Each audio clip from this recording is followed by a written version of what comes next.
ଇମାମି ପକ୍ଷରୁ ପଶୁଧନ ସୁରକ୍ଷା ଅଭିଯାନ ତାଲିମ ଶିବିର ଅନୁଷ୍ଠିତ ହୋଇଯାଇଛି।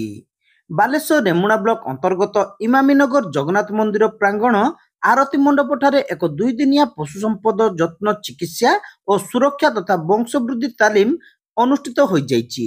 ସ୍ଥାନୀୟ କାଗଜ କଳର ବରିଷ୍ଠ ନିର୍ଦ୍ଦେଶକ ଆଶିଷ ଅବିନାଶ ଗୁପ୍ତାଙ୍କ ଉଦ୍ୟମରେ ଇମାମି ପେପର ମିଲ୍ସ ଓ ଆଇଏସ୍ଏସ୍ ଭୁବନେଶ୍ୱରର ମିଳିତ ଉଦ୍ୟମରେ ଆରମ୍ଭ ହୋଇଥିବା ତାଲିମ ଶିବିରରେ ରେମୁଣା ଏବଂ ନୀଳଗିରି ଦୁଇଟି ବ୍ଲକରେ 10 ଗୋଟି ଗ୍ରାମ ପଞ୍ଚାୟତ ଯଥା ଆରମଳା, ମୁଖୁରା, ନୂଆପାଡ଼ି, ଦୁର୍ଗାଦେବୀ, ଗୁଡଦା, ମନ୍ଦାରପୁର, କଲ୍ୟାଣପୁର ଓ ନୀଳଗିରିର କେପି, ଲାଖରାଜା, ଅଯୋଧ୍ୟାରୁ ମୋଟ 35 ଜଣ ପଶୁପାଳକ ଯୋଗ ଦେଇଥିଲେ।